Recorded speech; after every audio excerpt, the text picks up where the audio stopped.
Hi, I'm Tom Long. I'm a lecturer at the University of Reading, outside of London.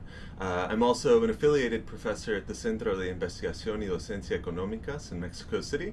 And for the last month, most of August, I've been a visiting researcher here at the Fundación Getulio Vargas. So I'm going to talk a little bit today about a book that I recently published, Latin America Confronts the United States, Asymmetry and Influence, which came out with Cambridge University Press at the end of last year, 2015. And then at the end, I'll talk a little bit about the research that I've been doing while I'm here at FGV in Rio. And then I'll come back and work on some more next year.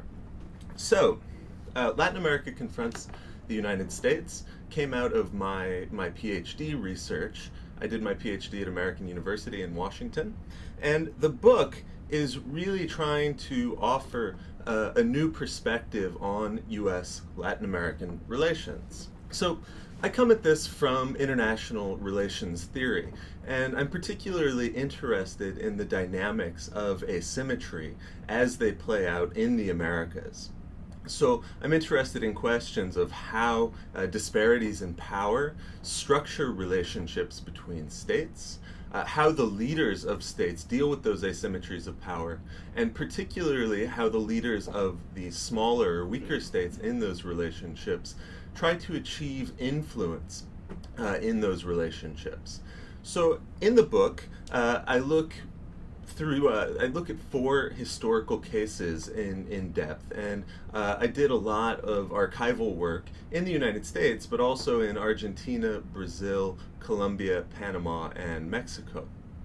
So in the first case is based on Brazilian foreign policy in the late 1950s under President Juscelino Kubitschek, under his initiative called Operação Pan-Americana.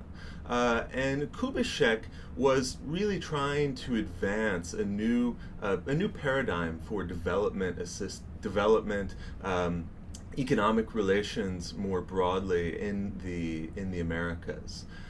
So Kubitschek had these ideas already, starting from the very beginning of his presidency and even before, but he seized an opportunity in 1958 when the U.S. Vice President Richard Nixon took a tour around South America and had a disastrous trip in Caracas, where his motorcade was attacked by protesters.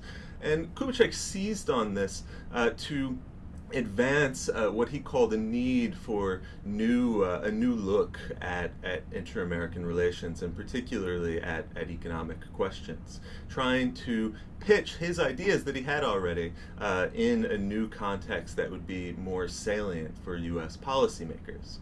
The second case looks at the Panama Canal Treaty negotiations. These have been studied in some depth, but overwhelmingly from the U.S. side. That is, what was their effect on U.S. congressional relations with the U.S. presidency?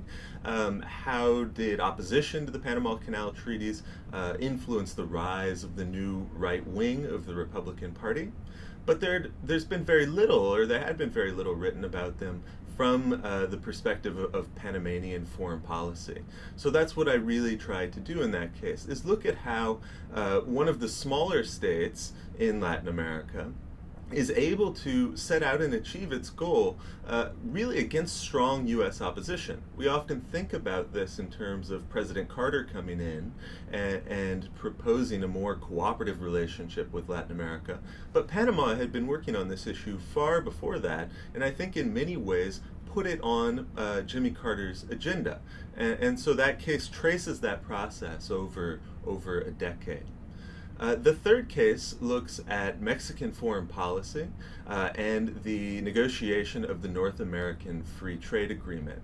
And here we have really a watershed shift in U.S.-Mexican relations, where Mexico's initiative moves this process forward. It was Mexico's initiative to propose a free trade agreement with the United States, and that led to a dramatic change in the relationship between the two countries. And finally, my final case looks at the creation of Plan Colombia, which is often thought of as a counter-narcotics program between the United States and Colombia. And that is certainly a big part of it. But what I argue in the chapter, drawing again on a lot of interviews in that case with Colombian officials as well as Colombian and U.S. documentation, is that Colombia had its own objectives in this that had a lot to do with strengthening the Colombian state vis-a-vis the FARC in particular.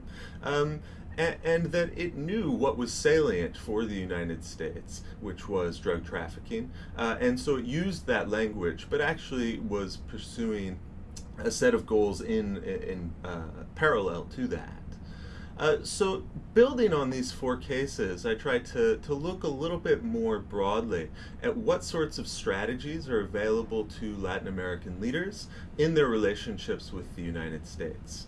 And I think it's important to understand these strategies.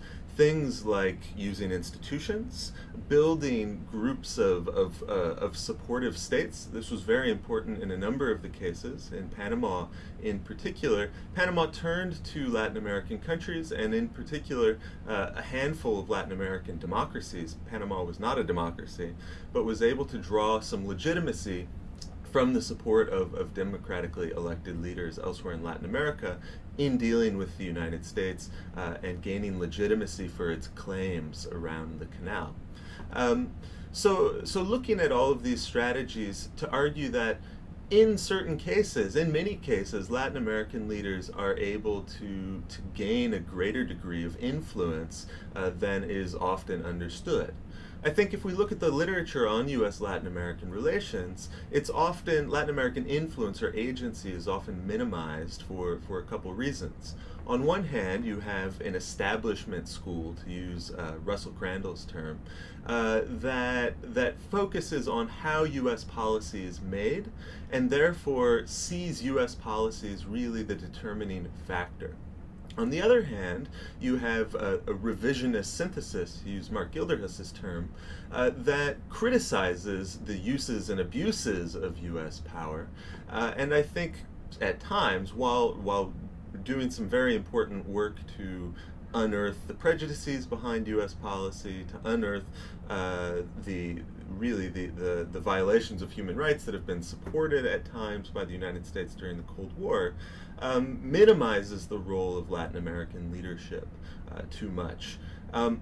So I see this book as part of a broader shift with a lot of historians involved in this, perhaps more than in IR so far, of an internationalist turn. So drawing on multinational perspectives to understand much more complex and nuanced dynamics of the United States relationships with various countries in Latin America. So turning briefly to my new project, I've been working in the archives in the United States, Mexico, and for this last month in Brazil, to understand how Mexico and Brazil in particular have engaged with regionalism and regional international organizations in their foreign policies, both as a way to deal with their own neighbors, to engage with the United States, and at times to pressure on questions of global order, I think particularly in the case of Brazil. And right now I've been focusing on the period starting late in the Second World War to look at the recreation of the inter-American system. So there's this period of great ferment, I think, where new organizations and treaties are created. And there are periods of real uncertainty about what those organizations are going to be. And again, most of the literature here has focused on the U.S. This was a time when the United States was creating or solidifying its regional hegemony through these international organizations. organizations. But again, I'm trying to dig into that, to look at what were Brazil's goals, what were Mexico's goals. Later, hopefully, I'll do work in Argentina, Chile, and Colombia as well, to understand what these Latin American states were pushing for in the creation of these new organizations, as well as in the signing of acts and treaties in Chapultepec in 1945, in Petrópolis in 1947, and later in Bogotá with the creation of the Organization of American States. So that's the new project. I'm looking forward to coming back in a year, and maybe then I can give an update on what I've learned. Thank you very much to the Fundación for hosting me here. It's been a wonderful experience, and it's been a big help to my research to be here as a visiting fellow.